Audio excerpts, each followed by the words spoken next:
There's so many hooks on chains at the start of this movie. I was kind of waiting for some Cenobites to show up. Jamie, Okay. let's go watch the Funhouse. Ugh, my voice.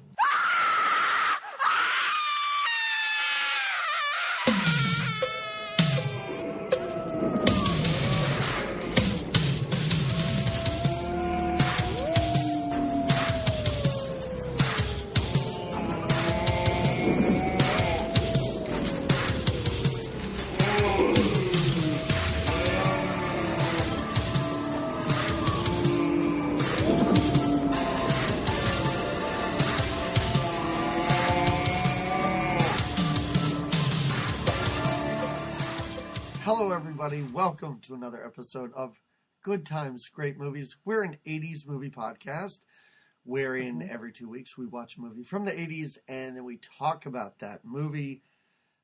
My name is Doug McCambridge. I'm one of the two hosts of this podcast. And with me, as always, is Jamie Lorello.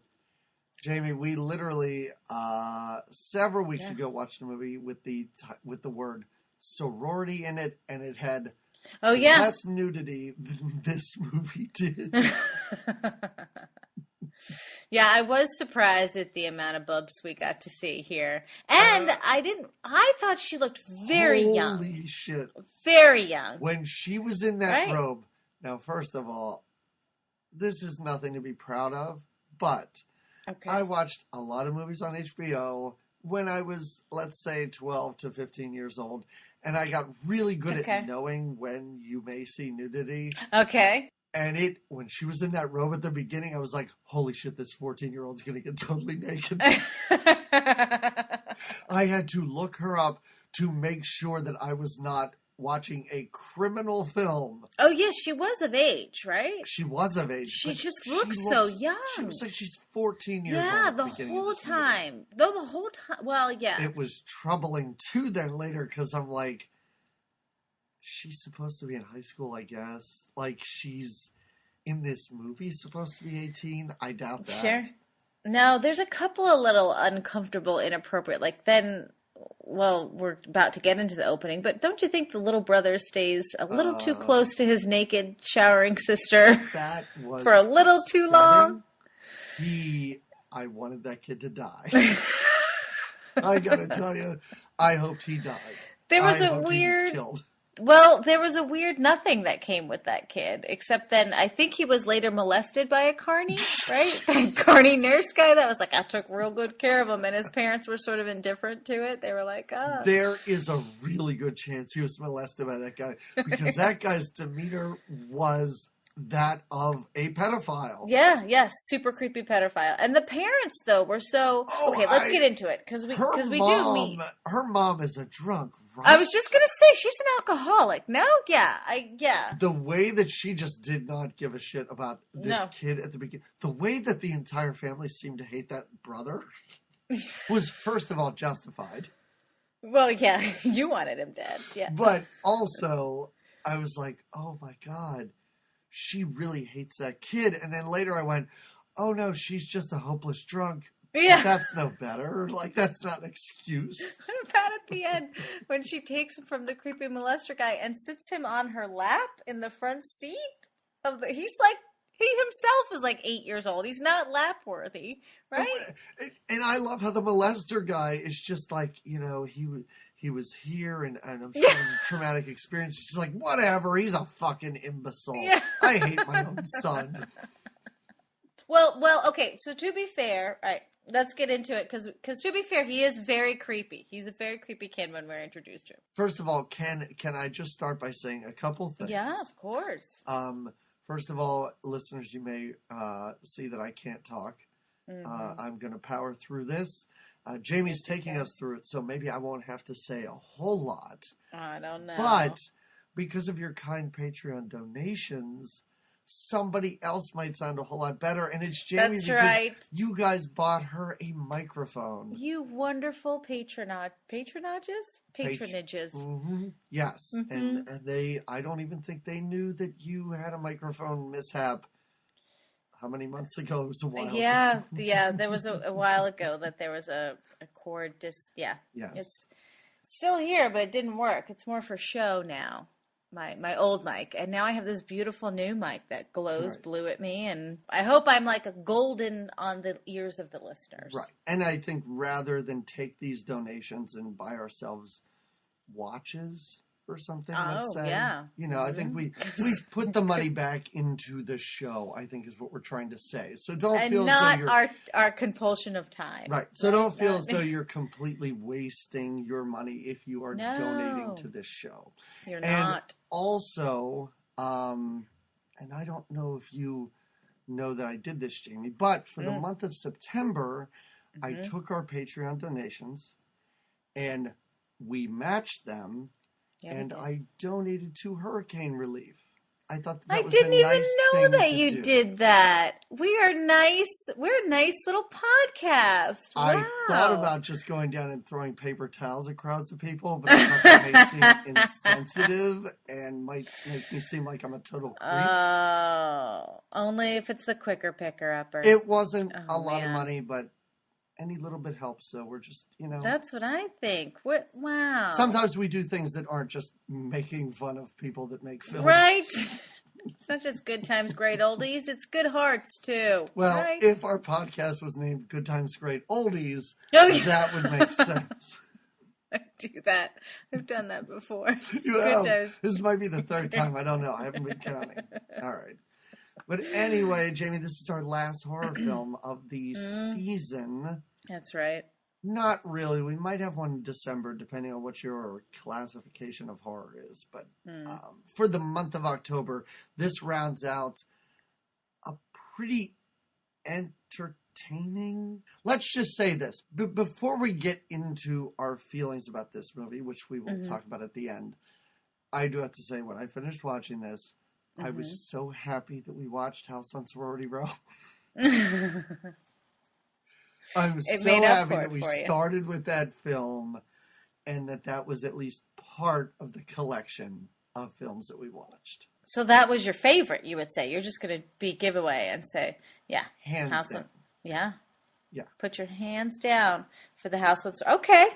Okay. Because my voice is irritating. Not really. Jamie, you can start us off. What would you do? Listen, what would you do if you were the child of a carny worker and you were terribly deformed and your eyes were on either side of your giant drooly head and your eyeballs were red? You'd put a mask on and you'd run that GD Funhouse is what you'd do. You'd push the kids through. I would pay a fortune teller for sex. Oh, yeah. Yeah, you would do that too. Yeah, that. I want to know so bad if this fortune teller knew what he looked like under that mask. Or had she only ever seen him with this mask? I think most people only ever saw him with the mask. Okay. I think that was the point of it. Right. And I have to tell you, for a little while, I just thought, well, that's just that creepy guy. Because they're... You didn't think the mask looked odd? Well, obviously really the mask looked odd, but I just didn't know. And then when we had the big reveal, I was... Oh, the reveal is great. It's like the Goonies fantastic. reveal. Like it's like Sloth just appeared and started screaming. But you could see the resemblance to earlier when we get to see his sibling jarred up. I love how the animal freaks were just cows. There were no other but they're real. I looked that up. Oh, those were really, like even the Two-Face and the cleft palate cow, legit. You know, in my high school, they had a cow head in a jar, and it was a Cyclops cow. Oh, yeah. Really? Uh-huh. You have a sick high school. Yep. I'm not going to argue. I looked at it every day. I sat right by it. My desk was right by this. You did? I was so distracted. I would like to think that that's why I probably got like a D in biology. Because you were just obsessed with Cyclops cow? But really, I just didn't study or do homework. Well, fair enough. Yeah. But hey, had you seen this movie, by the way? I think I did. Enough of it looked familiar where I think I saw it before, but I didn't remember huge portions of it. Okay. Like, I remembered that he was a deformed monster. and that they were in a funhouse, but all of that stuff, like, even without watching it. So, True. Yeah, but I'm pretty sure I saw it, but it must have been a real long time ago. Okay. I definitely had not. When I saw the opening, and the opening is literally just shots of all these sort of animatronic, creepy clowns, and you're talking about gorilla. the credit sequence. Yeah, yes. the credits. Sorry. Yeah, the credit sequence. Sorry. I don't know. What did I say? And the weird Humpty Dumpty, and it goes on for a long time, right? And as I'm watching this, I'm going, oh, geez, what did I get myself into with this? Just for the credits, I thought. Well, I just didn't understand why they were all animatronics and dolls. Like, it's not like they showed a bunch of circus freaks. I was kind of like... But I think it was for maybe the creepo effect and the you do see most of those actually later somewhere in the Funhouse. It's right. Almost like the Funhouse is just a collection of all those. I guess I was just surprised because this is a carnival that it was so Funhouse specific. Well, this is such a dumb thing to be hung up on. But you can get up on it. Well, they got hung up on that. Especially prominent is that large Asian laughing lady, right? Because she's on top of the funhouse, so we see her and hear her laughing maniacally a lot. Many times throughout this movie, too. Yeah. Yes. So next we are served to the point of the POV of we don't really know who it is at first. We're in a room, we're in a bedroom that looks like it could belong to a kid, but then also could belong to like a serial killer, right? There's like weapons on the wall, but there's also like movie posters, like scary movie posters, like what's above his bed? I think it's a Frankenstein above his bed and all these, right? And you're right, because there are literal weapons on the wall. I don't think you can understate that. There's like axes and nunchucks and ninja stars. Right, yes, exactly. It does look like a serial killer's bedroom. And there's no doubt in my mind that that's what this kid ends up being down the line. Well, sure, especially after he was molested by the Carney guy. That'll scar you. He was on his way to serial killer before that. Yeah, exactly. That just helped him along. All we know is we're in a creepy room, and we have our other 13, 14-year-old girl getting ready for what's soon to be a boob shot shower, right? Right, yes. And in homage, I guess, to Psycho, we get the shower, the pullback of the curtain, and this scary whatever this thing is that comes out of this serial killer's room stabs her with a knife, but it's a plastic knife. It's not a real knife. It's like rubber, and this little perv is just laughing. Yeah, her little brother. And then again, what's weird now is that this little boy who's like 8 has now stabbed his older sister, who we think is 14, in the shower. So she's naked and he's there, and we realize, is the one who sleeps in that creepy room with all the scary stuff. Yeah, that's his room, clearly. Yeah. And I thought for a moment this movie was gonna pay off what she says to him. Oh, yeah. She's like, so mad. I'm going to get even with you. And the camera even zooms in her face. I'm like, oh, she's going to do something. Nope, never. Well, it's weird because it does set it up to molest him, and we just didn't see that. Yeah, she screams that she'll do something he'll never forget, and she doesn't really ever come through on that. No, never. I mean, the biggest threat is, I'm not taking you to this carnival. That's it. Yeah, basically, I guess I guess he was supposed to go with she and this other dude and their friends to the carnival, I guess. I wouldn't think, because before she leaves, her dad tells them not to go to the carnival, that they shouldn't go right? So I don't know. Maybe she promised that she would take him another day. No, but what I don't understand is, why is her dad so against her going to a carnival? Well, because this particular carnival, I think 2 girls went missing from last year or something. Oh. Like, this carnival has issues, as we know. I thought it was a very general, hey, you know what, a couple girls went missing, and then they had to, like, identify their bodies with dental records or something like that. I didn't know that it was attached to the carnival. Yeah, I think it, yeah. All right, I think then that makes a lot more sense. I thought her Yeah. dad was just anti-carny. Well, he could be that too, but they seem pretty comfortable when they're there later. She threatens her brother and tells him she's not going to take him to this carnival. Clearly, he would be a big fan of carnivals and crazy stuff like that. Yeah, he's insane. Right. But she is going to. This is when I didn't realize it was the same person for a second, because then all of a sudden we see her kind of getting ready for a date, and she doesn't look as young as she does, oddly enough, when she's in her bathroom. Yeah, I don't know what it is. Is it her hair being pulled up that makes her look young? You're right. She still looks young throughout it, especially looks, next to Buzz. Is that the date? She looks the guy? Way too young. Yeah, especially next to all the other group of friends. But right. she looks very young in the opening. No, the rest of this cast could be college students, and she could be a middle schooler. Right. Yes. Right. Yes. But she does. So anyway, this middle schooler. Well, she's not. She's going out on a date with a new guy. This guy Buzz. He is He is a slab of a man. When he takes that jacket off later, and he's just in his t-shirt, I'm like, this dude is a couple clicks away from Arnold Schwarzenegger in Pumping Iron. He is jacked. A couple clicks. Yeah. Which makes it all the funnier when he is losing a fist fight to a middle-aged carny later in the movie. Yeah, he does. He does take some punches. He's beating him up, and I'm like, he's in his mid-50s.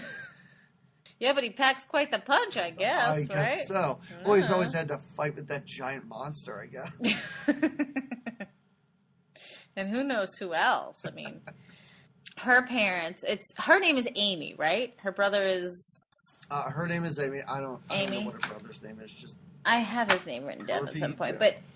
Amy is getting ready for her date. Her parents, like you said, they're sort of indifferent. Like, they're just watching, is it The Bride of Frankenstein on TV? And the mom is, like, having a cocktail. The mom is sloshed, but you don't know that until later. Like you said, I just felt like she was very indifferent to the daughter and hated the son. She was not a fan of her son, until later, she kind of... Does she have booze at the carnival? Like, I feel like she does. She has it with her, right? Like, she brought it from home? Yeah. Okay. All right. Yeah. She's got to deal with these kids, and now this carnival. Egads.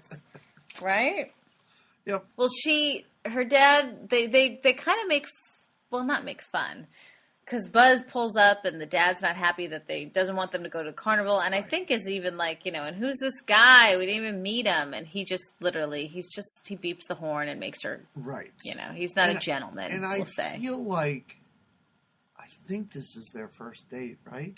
Yeah, it's totally their first date. All right. Yeah. Okay. Yeah. All right. No, he's picked her up and she gets in the car and she's oddly enough, she tells him, I don't think we should go to the carnival. My dad, I promised my dad we wouldn't go. Yeah. Maybe we could go, because she tells her dad she'll go to a movie, so she tells him, maybe we'll go to the movie instead.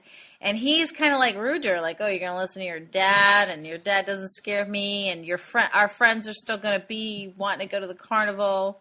Like, and so she... And she is still... down to sex later. Like, it is just like, well, there's whatever. A transformation. I just sort of met this dude and I am ready to go. There's a little bit of a transformation that happens because she has a little pep talk with her girlfriend in the bathroom a couple scenes later. But right now, things are tense because he's not following her wishes. They do pick up the friends. They all get stoned together.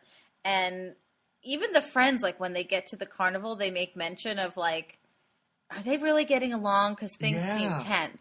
Because I guess she seems put off with him, but... It's such a weird interaction, because, like, apparently they just met, so why are they so concerned about how they're getting on?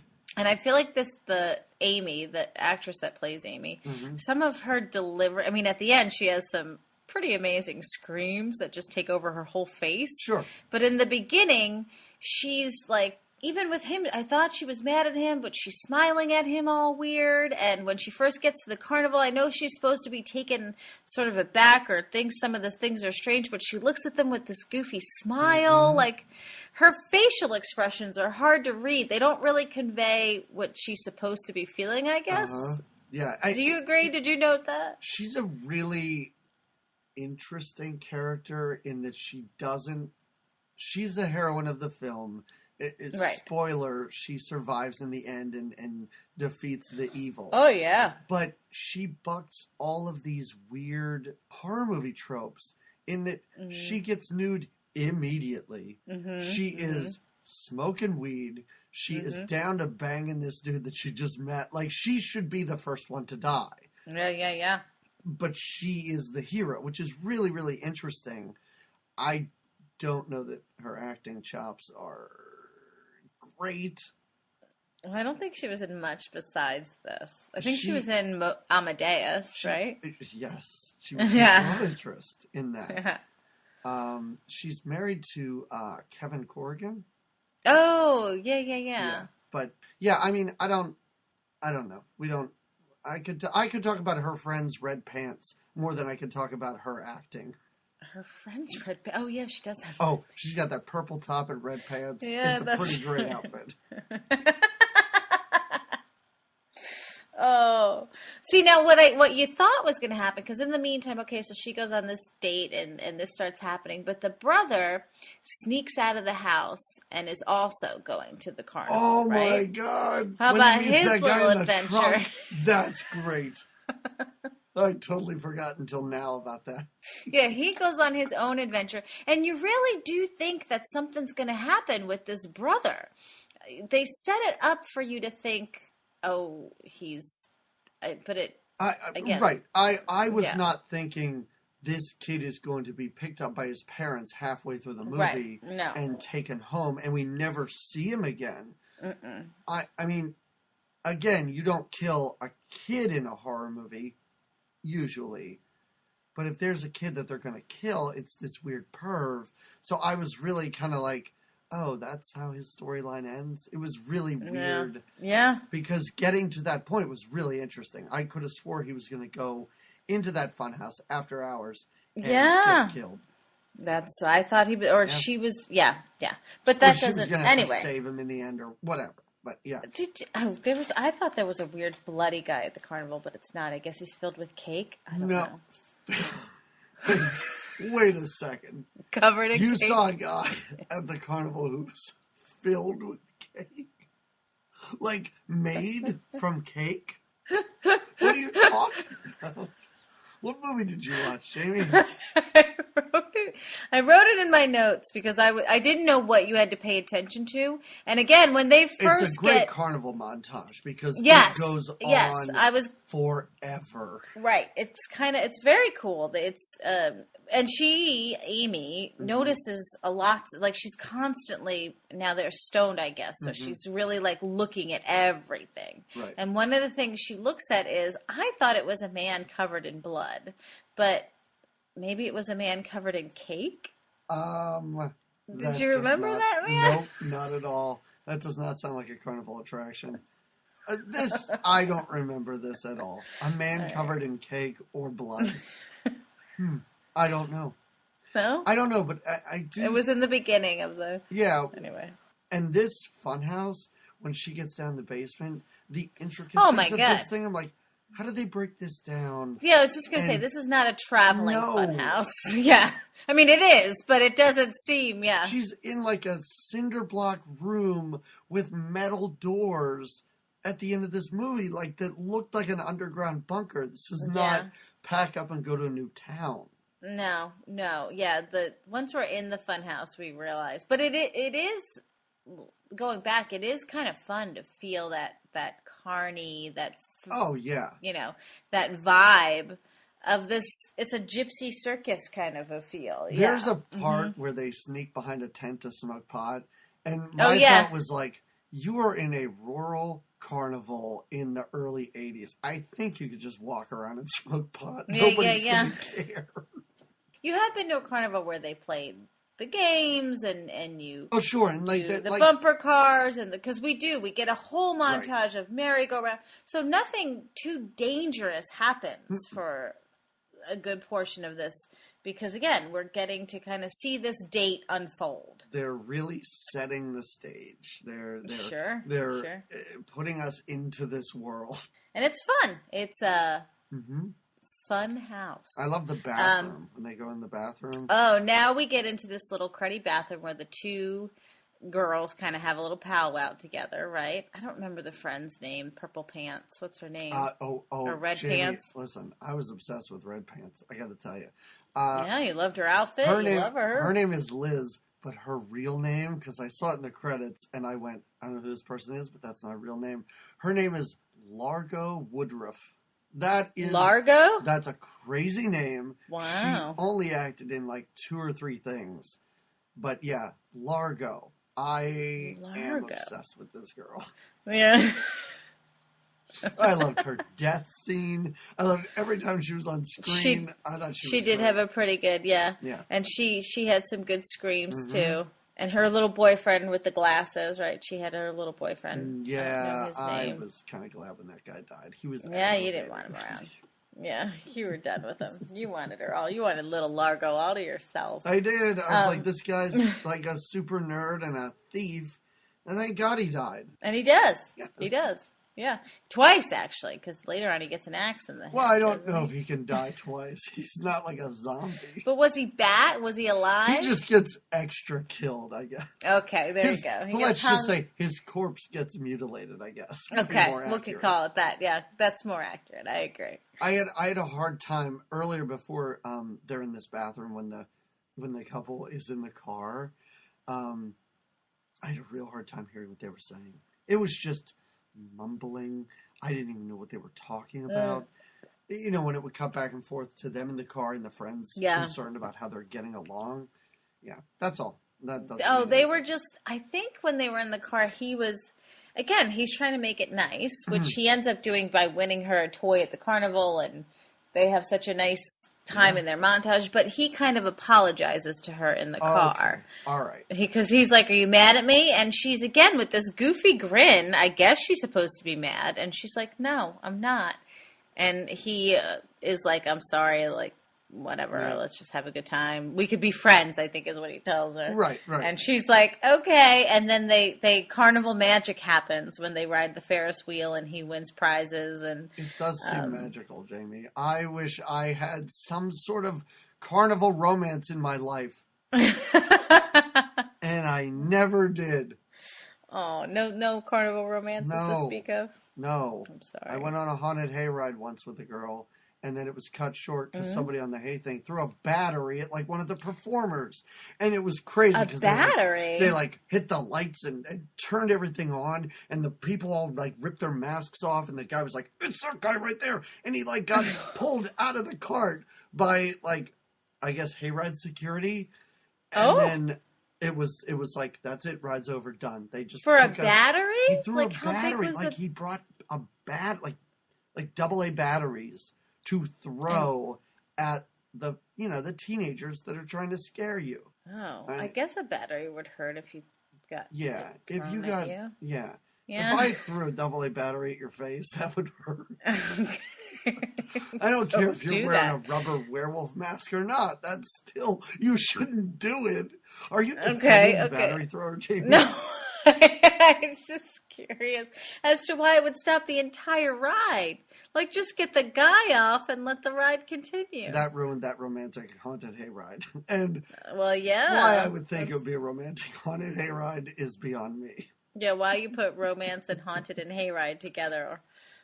Well, you're the goofball in that. Yep. You know what I have to say about that? God is watching you. Oh, that crazy old lady who just seems to be there to chase people and creep them out. I like when she jumps out in front of the boy, right? The kid. Yep. I love it when she's still yelling, "God is watching you," when she's in the stall. Oh, yeah. Yeah, in the bathroom. Yes. Yeah, so the girls have a little chat in the bathroom, and your friend convinces Amy, you should be into him. He's so cute. I don't know what you got going on. Yeah, it's pretty much like, hey, are you having fun? How is he? Da da da. And this is when she started to come around anyway.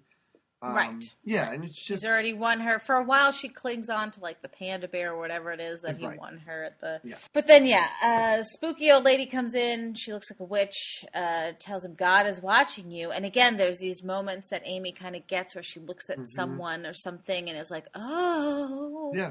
And this is one of those and moments. It is really great because she does do that. The girls stop talking. They're like, oh, this is a creepy old lady. And the lady walks by them and goes in the stall. And they kind of laugh and then continue to talk. And all you hear again from the stall is, God is watching you.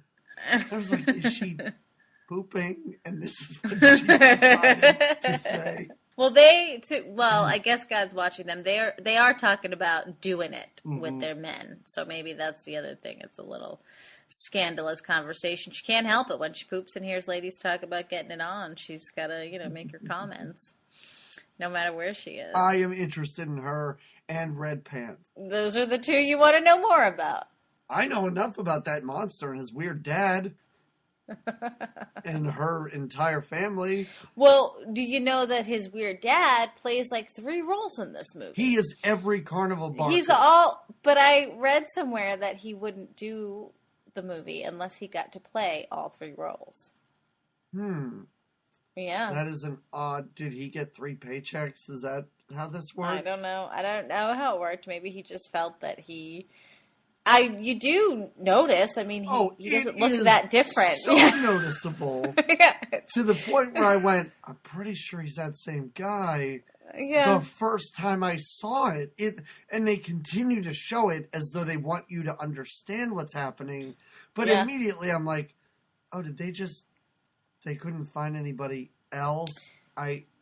Well, he does a pretty good job. So now he does a great job in this movie. First time we see him, he's in front of the Freak Animal Show, right? The freak show for freaky animals. Yeah. And he's just screaming, alive, alive, alive. They're all in here. And can you believe it? And again, she does that weird stare when she walks up to him, that Amy, and she stares at him with this weird, smiley, goofy stare. But they go into this freak show now. I did think there was going to be something with her having some sort of connection to this carnival.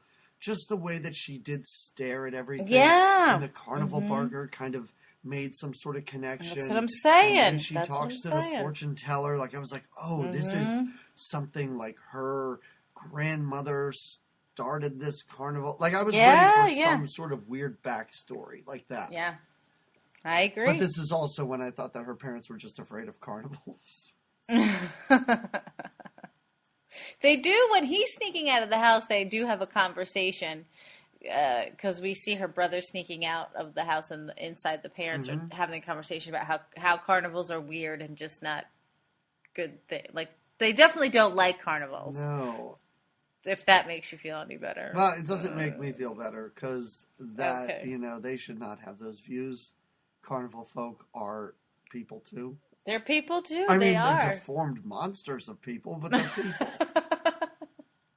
Speaking of deformed monsters, so we're in this freak animal show, and we see the amazing cleft palate cow, who I was like, "Whoa, that's awesome!" Did you pee your pants when you saw the 2-headed cow? Then. No, the 2-headed cow was weird because even you just see the silhouette first, so it just looks like a sad little one-faced cow. It is a nice reveal. Well, what's weird is that she was like, "Oh, he's so sad. I want to pet him," and she goes to pet him, which I wouldn't think you would want to pet an animal at the fun, but whatever. That's when he turns, and oh boy, that's a real cow with that face right there. Yeah, and it's... I had a harder time with that one. Dead face attached to the real face. It's a smaller, weirder face. It made me feel bad. You didn't love it? Yeah. I don't know. I don't think I could go to a freak show or anything like that. I'd feel bad for those people, you know? You do, sure. I would not be entertained by that. No. But it's not... Did it kind of remind you of that freaky place? That place in Portland that we went to? The Freaky But True. No. Because that was just like models. No! No, that place was just like models and puppets that somebody put there. This was a real two-headed cow. And a dead baby in a jar. No, that place was like, what was that thing we went into where it was like, push this button and some lights flashed? They're not the same thing. Sure. It's not. I am so sorry, people. If you're still listening to this through my voice, I apologize. I can only imagine how terrible this sounds. Oh, my God. I don't think you sound as bad as you think. All right, good. There's the mutilated baby in a jar, or the just deformed baby in a jar. Again, she has a weird connection with that, right? She, like, touches it. That thing for so long. Mm-hmm. Way longer than she should. She's fascinated by this. And again, you think that maybe there's a power that's coming over her or something. You think something, right? In the meantime, her little brother is almost raped by a man in a pickup truck. That's a weird thing. Yeah, so he's walking around. He's not really...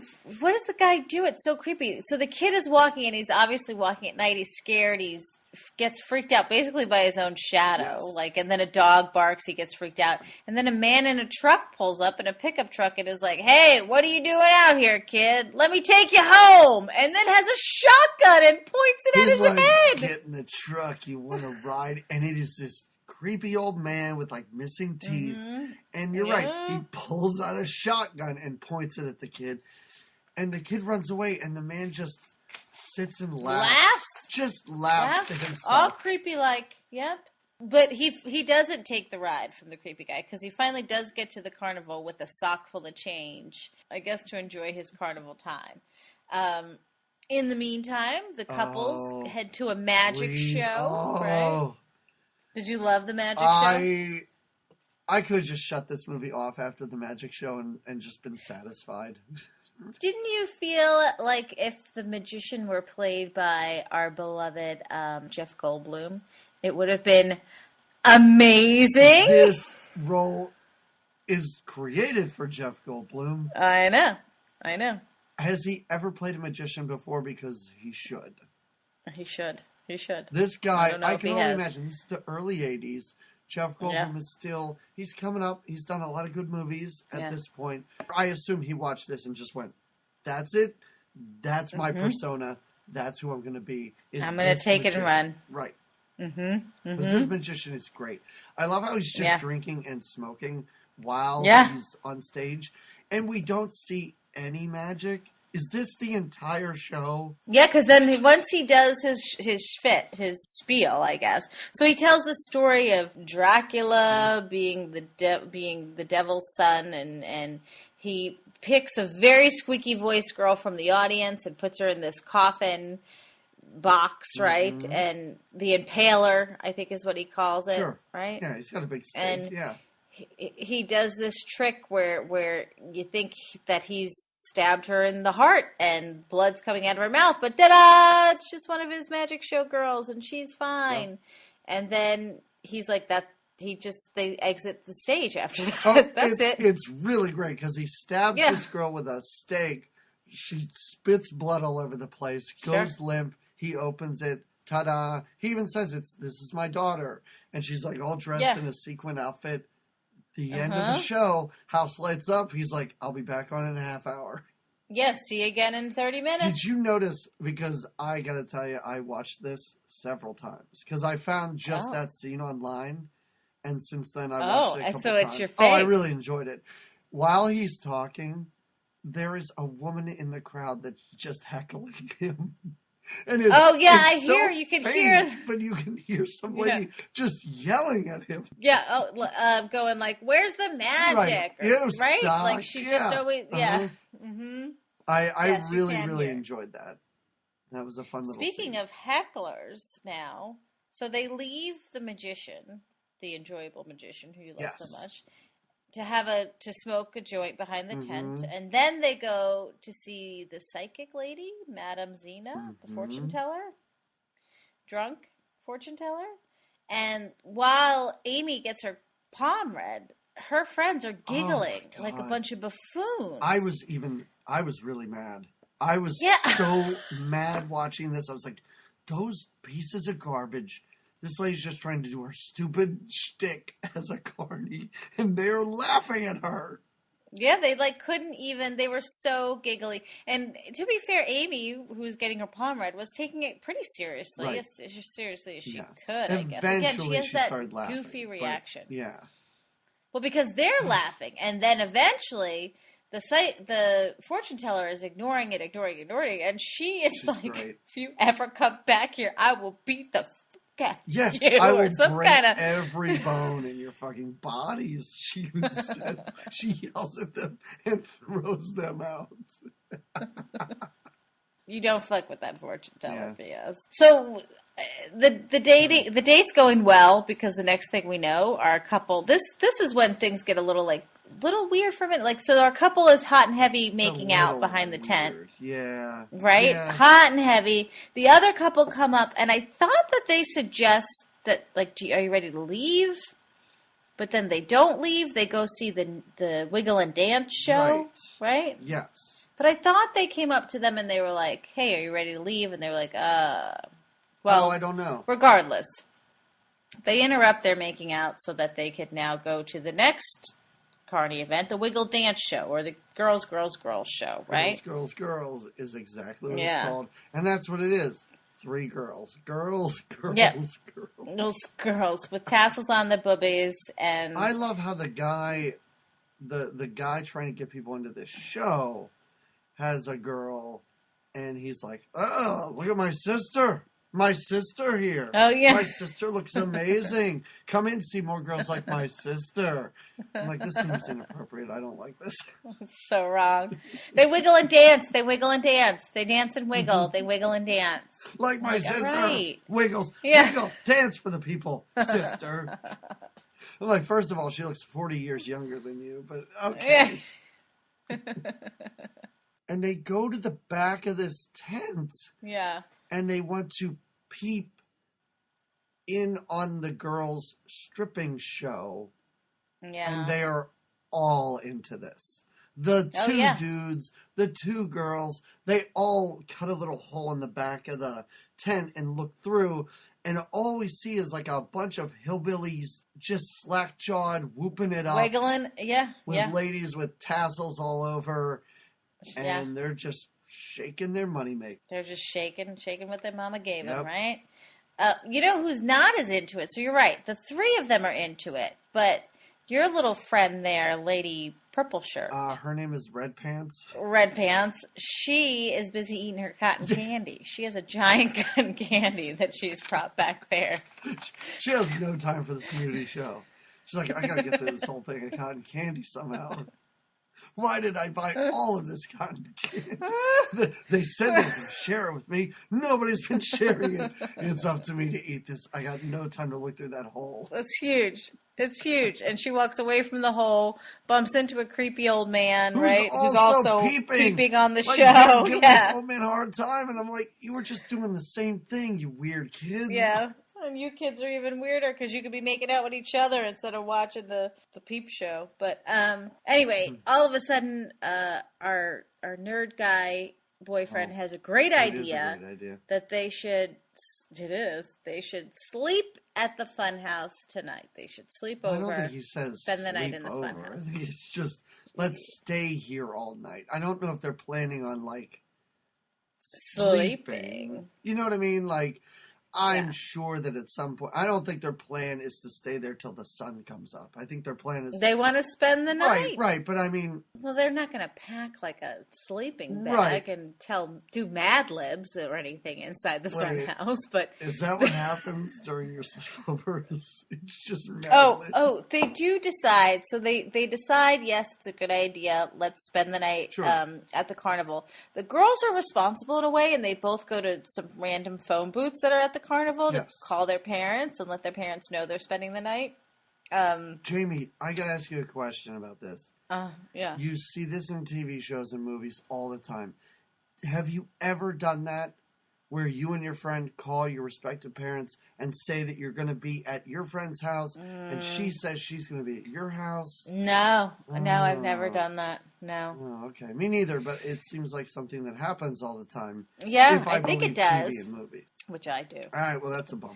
All right. Oh, at some point, doesn't her brother go through the Funhouse? Because at some point you watch him earlier. And that's, again, when I thought, oh, something's going to happen crazy here, because he's going into the Funhouse. He's not going to come back out.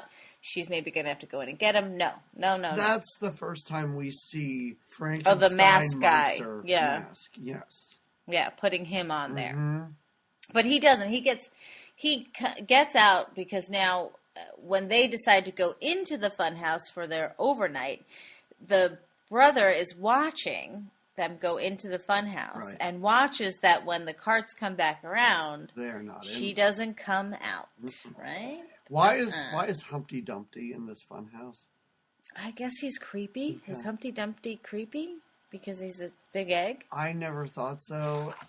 No, but there's some good effects. I like the giant eye that's on the wall. There's the big eye. That is pretty good. A spider that drops down. Yeah. There's some fun stuff in some good Funhouse effects. Carnival closes up. We're cleaning up after the Funhouse. Joey, that's her brother's name. Joey's just kind of looking at the Funhouse because his sister never came out. For a very long time. And I love how there is a lengthy crane shot of everybody leaving. Oh, yeah. It is the longest shot. And it's kind of like, we paid for a goddamn crane. We're going to use it. And they use it at the end, too, when she walks out. When she's walking out, But I think it gives you a nice full view, and it gives you that carnival feel of, like, how now these guys are, part of it, and it's one big family. So that's why I thought, because our crazy God is watching you lady, this is when she reappears and scares the crap out of poor little Joey. The little kid, because he's like staring. Yeah, and then later he's hiding behind garbage cans. He basically... he jumps a fence. Yeah, he basically stays inside the carnival after the gates. And he also tries to break into a car for some reason. Oh, yeah, I didn't understand what that was about. Well, and I don't understand. He jumps a fence at some point, but then he's still back in the carnival. Yeah, I didn't get it. Because I thought he was trying to break into their car. Like, he knew that was Buzz's car, and he couldn't get in. But it wasn't. But then I was like, well, wait, what does he do? Why? Why is he trying to break into a car anyway? You walked here. You can walk home. Walk home, yeah. But then why does he fall asleep and then that guy picks him up? It's very weird. I think we know why that guy picks him up. Well, all right. You're right. We do. All right. Now we're in the Funhouse and we're topless and we're making out. And it's just like Chopping Mall, how they're basically down to screwing about 10 feet from one another. Yep. Yeah. Yes, it's true. I don't like that. I don't. That seems so uncomfortable. Yeah. I couldn't even imagine that. Even if you're like in high school and you're like, yeah, this is our only opportunity. This Funhouse is some space. Huge. It's humongous. It's the size of Disneyland. It's humongous. Yeah, you have space. Yeah. Like, get away from your friends. Yeah, go find your own little cozy neck of the Funhouse. And I don't know. Did they have sex? Like, is this all like post-coital? I think so. Were they interrupted? Because it didn't seem like they were interrupted. Because it seemed like they all kind of just got back together. Were they wrapping up? Hey.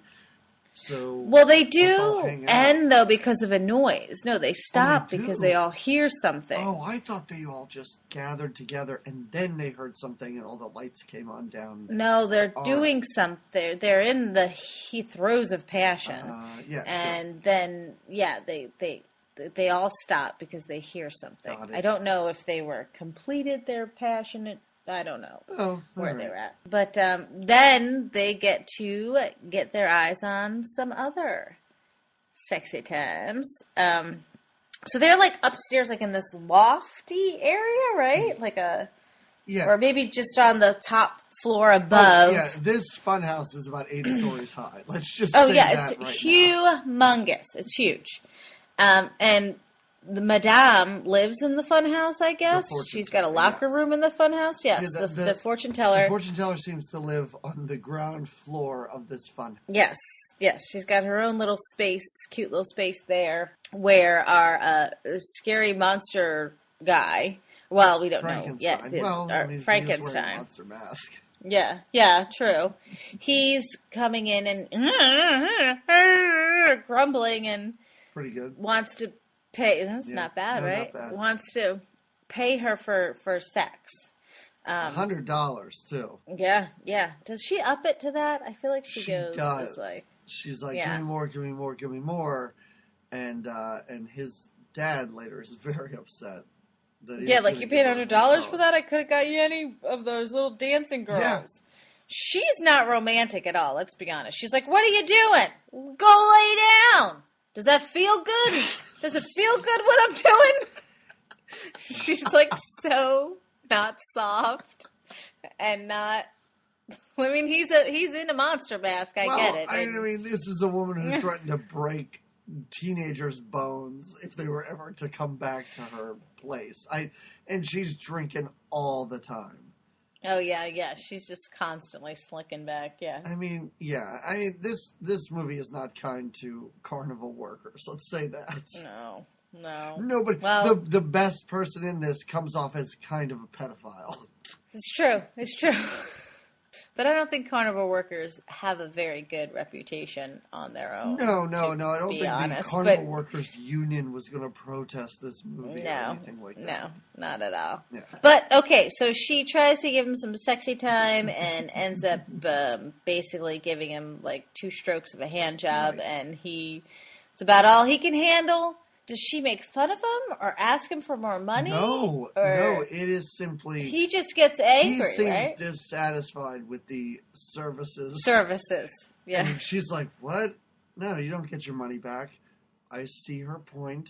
I can see his point, too. I don't think he needed to kill her. No, he got really upset. But you can almost see where his rage takes over. Right. I mean, look at his head. He's not thinking clearly because he can't. Look at the way his head is shaped. You mean his brain is laid out. I mean, I love how he's in the full Frankenstein getup during this. It's not even like he got into his sort of casual street clothes or something to go down. What? Could you picture that crazy guy in casual street clothes? What's he coming in? Like a Hugh Hefner robe and those giant red eyes? Listen. I don't mean his mask. Just meant... And then he's even... When he gets hot and bothered, even through his... Because he's got like this... snot problem that happens. God. Like this drooling snot that comes out of his face. It even comes out of his face when he's wearing the mask. Like, it's... You know what? That was when I was sitting there going... $100 seems reasonable because totally seems just reasonable. Not pouring out of this mask, and all he can do is make these weird noises. Yeah, she's like, "All right, lay down." Yeah, but anyway, he kills her. Oh yeah, chokes her out. He electrocutes her somehow. Like, for a while, like, the lights in the ride throws her into a fuse box. Yeah. And then all the lights go off, and then he chokes her to death on the mattress. Yeah. Mm-hmm. And they watch this all go down. They giggle through the sex part. Like, they giggle through the, when... As anyone would. Yeah, sure. But then when things get crazy and... he kills her, they're like, oh my God, what did we just see? What are we going to have to do? We're going to have to try to sneak out, right? And they do, and they walk around for what seems like hours. They wander around this place. It's a huge place, All the doors are locked. They can't get out. Mm-hmm. And you realize how big this ride is. Like, it is crazy how large this seemingly Funhouse small ride from the outside is inside. Yeah. But then they come back to the area where they were before because there's more activity downstairs. Right. And we see the main carnival barker, the guy who plays all of the roles in this movie. Yeah, yeah. And we find out that he's the monster's dad. Well, he gets a little crazy he gets with the monster, right? He gets... So... yeah, they are back upstairs. They are listening to now this guy. What's he tell him? Hit yourself, boy. Hit yourself, right? He makes him go crazy. Well, we do find out that he killed these girls that we hear about at the beginning of the movie. Yes. Because he's like, so he keeps doing it. Kill one of us. Yeah. What are you doing? Yeah. Kill the locals. Kill the town folk. Mm-hmm. You know, it was tough enough for me to dispose of those bodies or whatever. Mm-hmm. And he even says that they're going to blame the murder on the locals. Oh, yeah. But before that, he tells him to hit himself. And so this Frankenstein monster is really, he's punching himself. He rips his mask off, and that's when we see this football-shaped white head with red eyes and like a tuft of white hair. That's a good way to put it, yeah. Uh-huh. And doesn't he say something like, I can't stand to hear you or look at you? He's very mean to him, the dad. Oh, he makes some rude comments, yeah. And the big reveal is something else. It is pretty intense, because if you don't see it coming... I was like, oh, boy. Oh, my gosh. Yeah. I really enjoyed the fact that he was wearing a crummy rubber mask, and he pulls it off to reveal what is really good makeup work. In a cheap movie like this, it looks pretty great. Yeah, it does. But while these two are talking, is it the nerd guy? Yeah, because the nerd guy is carrying, when they're looking for a door, it's so dark in this huge funhouse, he's got a lighter that's lighting their way. I'm so tired of this nerd. And he drops his lighter down. Through the floorboards. It goes through the floorboards, down into the room where the carny and his monster son are fighting. And the carny even picks it up and he's like, hey... Something's up there. Why don't you come down here? I just want to give you your lighter back. Yeah, like that's all they're going to do. Yeah, and they just kind of all sit up there and look at each other. Okay, let's not say anything. Let's not move. That's it. Oh, we also find out. Oh, the money. He stole, when they're walking around looking for a way out. Yeah. The guy with glasses goes into, quote unquote, check on the fortune teller and see if she's actually dead. And we find out that he stole all of the carnival's earnings for the day, I guess. Yeah, well, because when a huge lot of money. I mean, it's a big stack. When the monster guy goes to get her money, he goes into a little drawer, a little safe or a box or something to pay her the $100. And that's how, I guess, our friend sees where the money is. And the little thief that he is decides to take it. Right. Oh, and in the meantime, the little brother is captured, kidnapped by some carnies outside. Oh, yes. He's freaked out because he's sneaking around the funhouse, and he gets captured. And I think he sees the monster, right? Is it then that the monster comes up to the floor for him? Yeah, like a window that's low, and the monster tries to reach out and grab him. Grab his legs. Runs away. Yeah. And again, I thought we were going to get pulled into something here, and we don't. The ride starts up, like, it scares them. Oh, yeah, because now they're trying to escape. They know they have to get out, and now they're really screwed because now they also have the money issue. Because the carny guy's like, where's my money? And now we know it's missing, and now we know who's ever... And we do...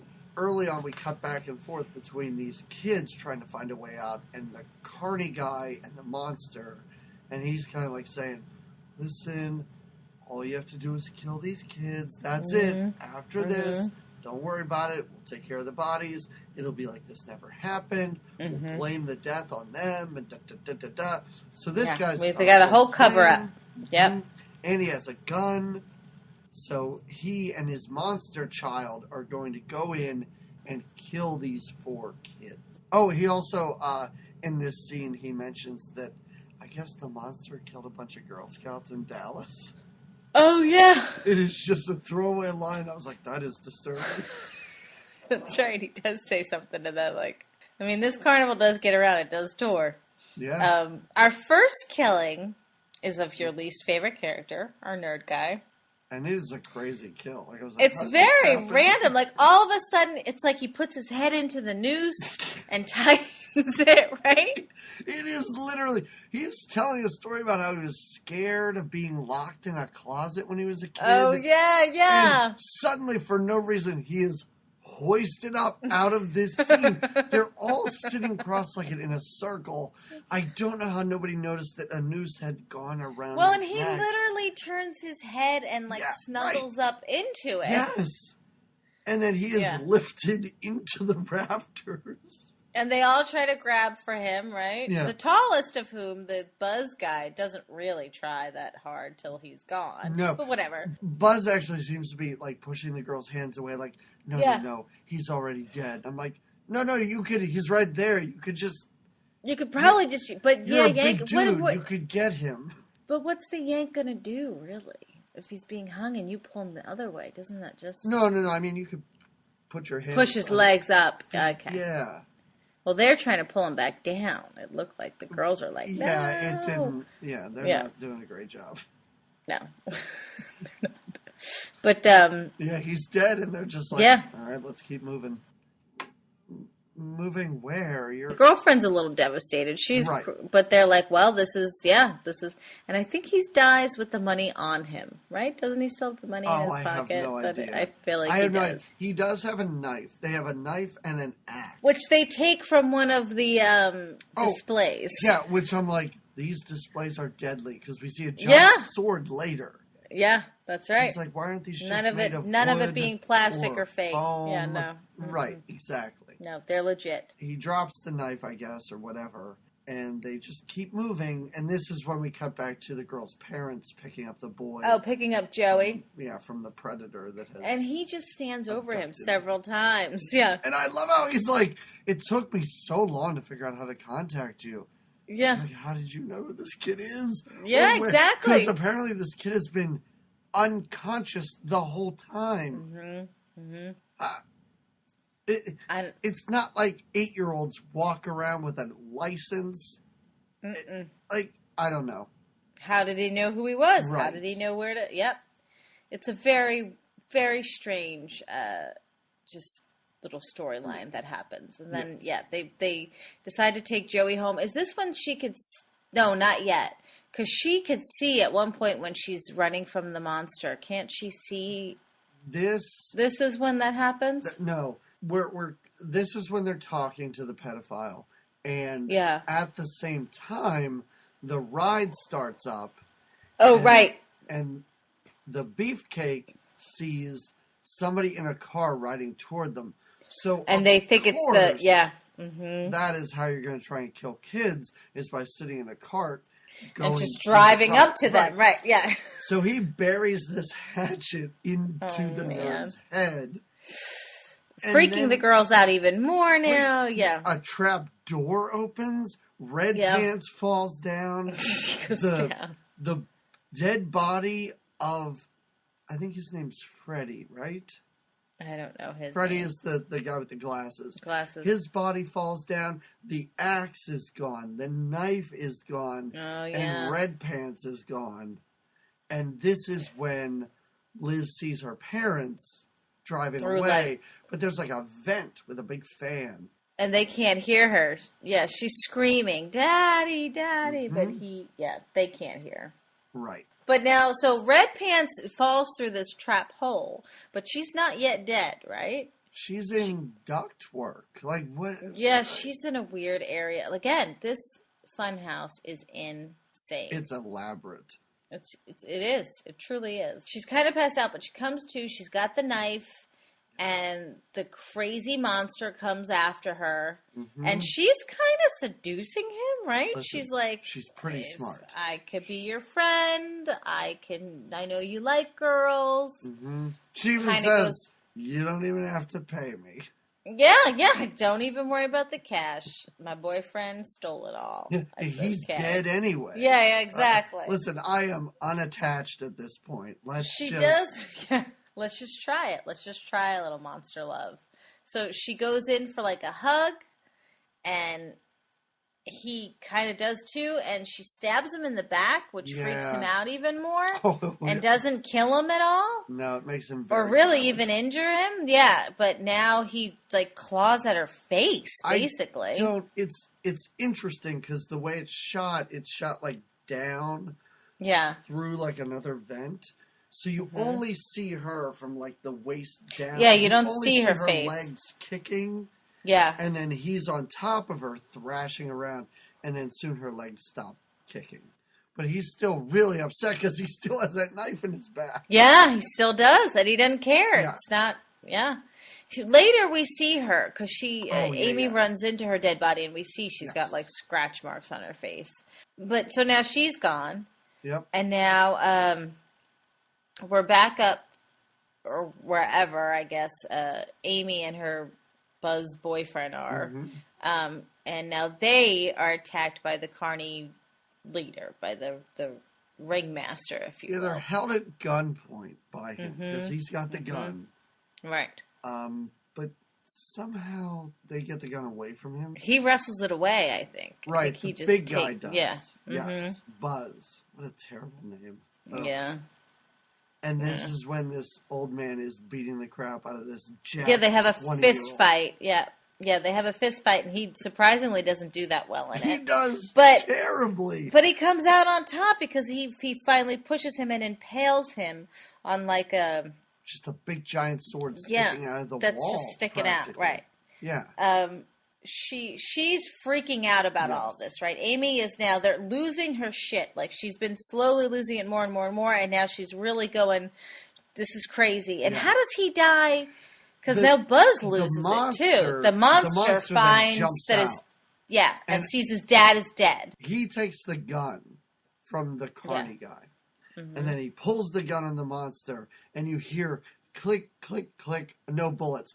Liz runs away, and as she's running away, you just hear bang. Like there was just a random bullet in a chamber somehow. It was just worked. And she doesn't know what's going on, but she's just like hiding. And then a giant clown puppet rolls out. And it's holding him. It's holding her dead boyfriend. Completely creepy, right? And now she's dead, and she is freaking out. She can't really handle this. Then there's a montage of these crazy faces, right? In her. Well, yeah, she's very scared. She's like running through a room, and she starts to see all this stuff, and it freaks her out even more. She sees her dead friend with a clawed up face. She goes underground. Yeah, she goes into the basement, let's say, and it's just rotating chains on hooks. Those like nothing cogs and. Right. Yeah. Logistically, nothing down here makes any sense. What are we doing? No. Well, maybe no. Other than it's a torture chamber. And I love it because it takes forever. Like, she walks around this room. I mean, they are establishing the hell out of this room because we see every wall, every corner. She crawls. She looks at where she fell through. Then we see it. Then we see her. Then we see that area. Then we see her. Then she gets up and moves somewhere else. Yeah, she's just kind of surveying the area. It's true. But eventually, the monster shows up. The monster's back. And she dispatches him quite easily. She beats him with a crowbar. Yeah, she's ready for him now. She's watched him kill her friends. Yeah. She doesn't want to die. No. She gets him with a crowbar, gets him onto a hook, right? Right. Well, first he's electrocuted. Hooks. Oh, that's right. He electrocutes himself. She beats him with a crowbar. He's electrocuted. Then hooks carry him around, all around this room, into giant gears. And then he gets squished into the gears, right? Essentially. And then we see, as the sun rises... Oh, yes. Liz emerges. Oh, no, she's a wreck. Oh, we don't know where she... Of course. You almost think, because she walks kind of within the Carney realm, and her family clearly could care less about her. Oh, yeah, they don't care. You wonder if maybe, like, she's just stuck in the carnival forever. Wait, what are you talking about? That's what I thought, because when it ends, she's out, but at the same time, is she really free? No, she just watched all of her friends get butchered. Like I know that this is gonna stick with her, but That's she gonna she stick. leaves. Like I'm sure she just goes Hmm. home. Maybe she becomes. Maybe that's what the God is watching you lady once was. Maybe Whoa, she. she's the new old hag Mm-hmm. who Mm-hmm. hassles kids at a Cause carnival. she looks nuts when Oh she's yeah, like done. Like she's got her mascaras running, and no, she's just been it's screaming for the last 20 minutes yes. of the I mean, movie. I mean, this And movie so, is very much like at the beginning when we get a POV shot of the kid with the mm-hmm. eye holes in the mask. Oh Like yeah, that's right out mm-hmm. of Halloween. And at the Yeah, end of this, it's like the end of Texas Chainsaw because the girl's just a huge mess yeah, wandering around and just, she seems lost and is going to, of course, probably go insane at some point. sure. But she is victorious in a way.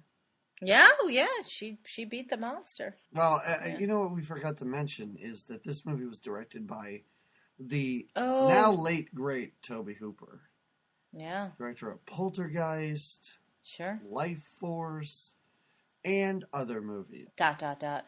Dot dot dot. Do the research yourself. Yeah, yeah, yeah. Look that up, Yeah, folks. I can't talk. I'm Um, not looking this stuff up for you. All right.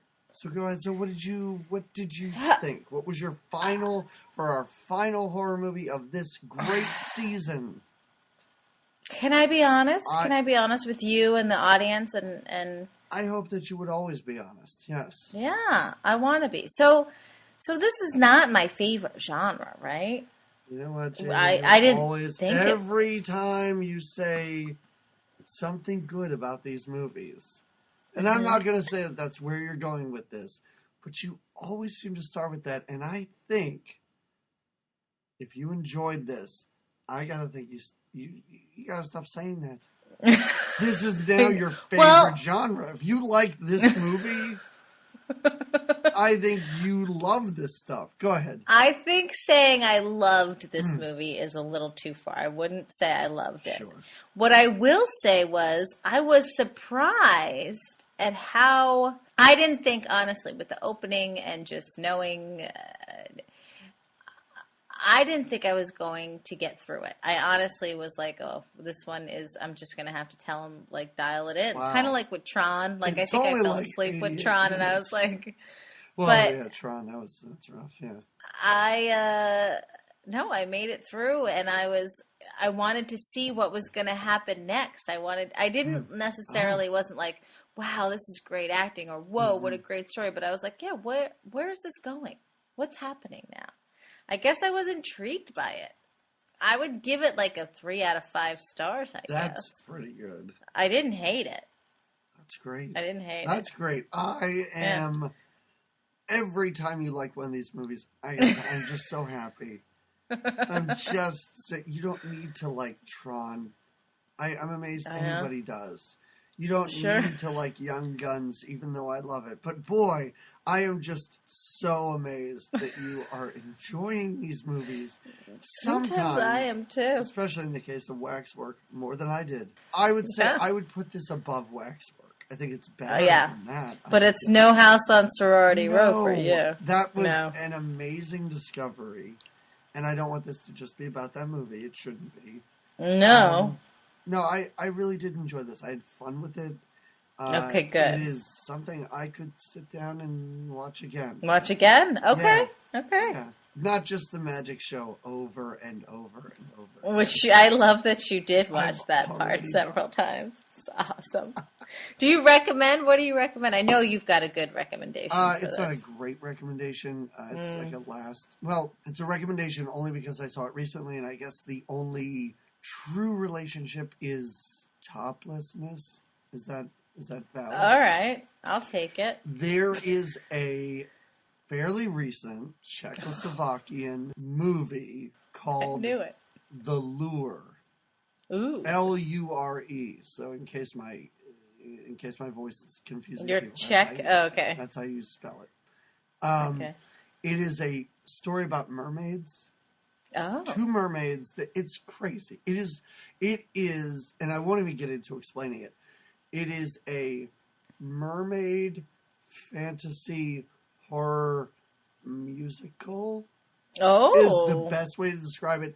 Even if you don't like it's a movie where I probably just could have turned the subtitles off and been wildly entertained with the Entertained visuals. just, wow. It is a crazy, goofy movie. Is there underwater action? Is it like a No, not a whole Busby lot. Berkeley? No? More or less, if they just get a little bit wet, they kind of transform. And they come out of the ocean. Into evil mermaids? Well, they come out of the ocean and they basically become like backup singers at a club. But it's a club where nobody seems that surprised that they're mermaids. Like, it's a world where I guess this exists. Okay. But then they become so popular, they become like they have their own band. And the one mermaid falls in love with this guy, but then it gets into this mermaid lore where if he marries another woman, then she will turn to sea foam. And the other mermaid kind of starts eating people. It is really weird, but it is insanely enjoyable and watchable. And just for colors, and the music is great. All right. So that is my recommendation. Even if you don't like it, you're going to love it. And that is the weirdest way to describe a movie. But even if at the end you're like, that was the stupidest thing, you will think it's one of the You were going to be entertained by it. Seen. Yes. I love that. Yeah. What about you? See, you always have good recommendations. My recommendation is not a movie.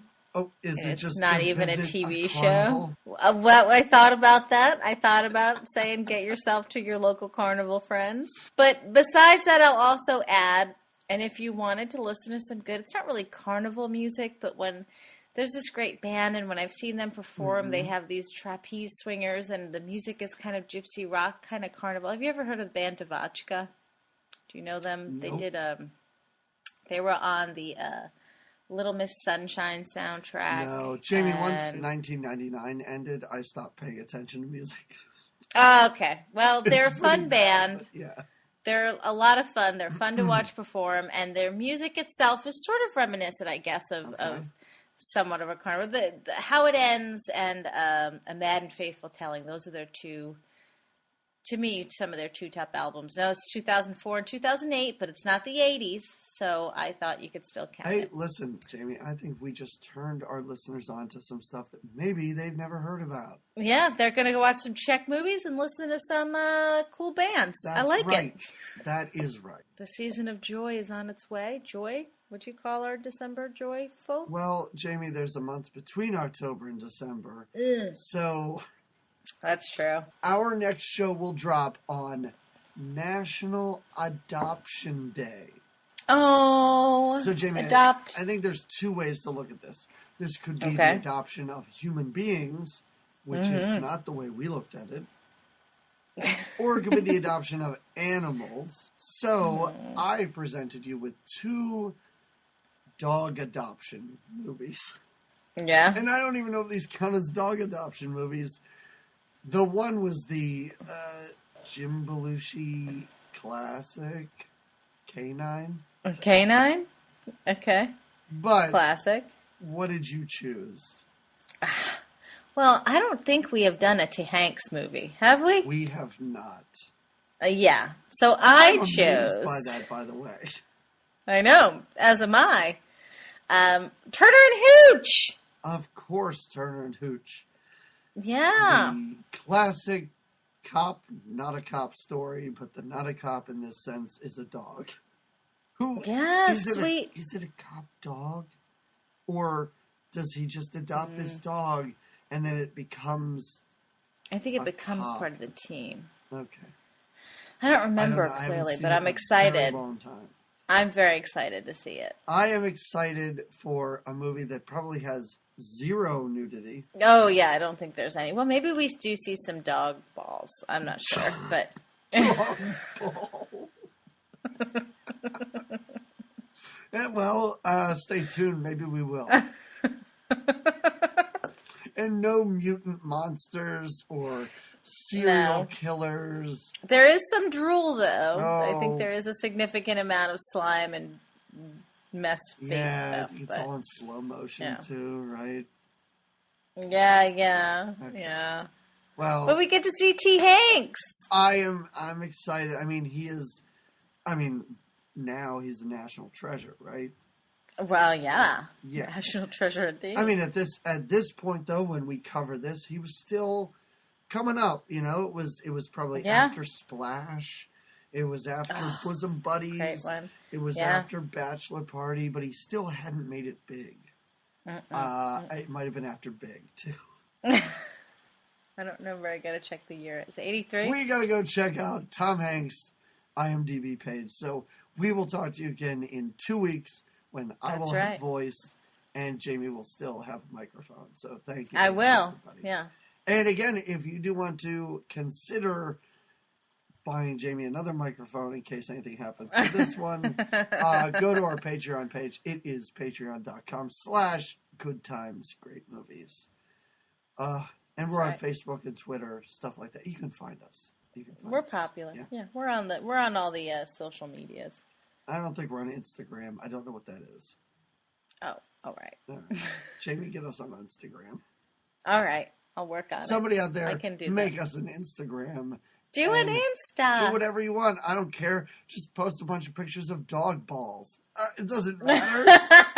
That would be the best Instagram. Just Good Times, Great Movies, and it's just pictures of dog genitals. Hashtag dog balls. Every day. Please do that, somebody. All right, we'll see you in 2 weeks. All right. Goodbye.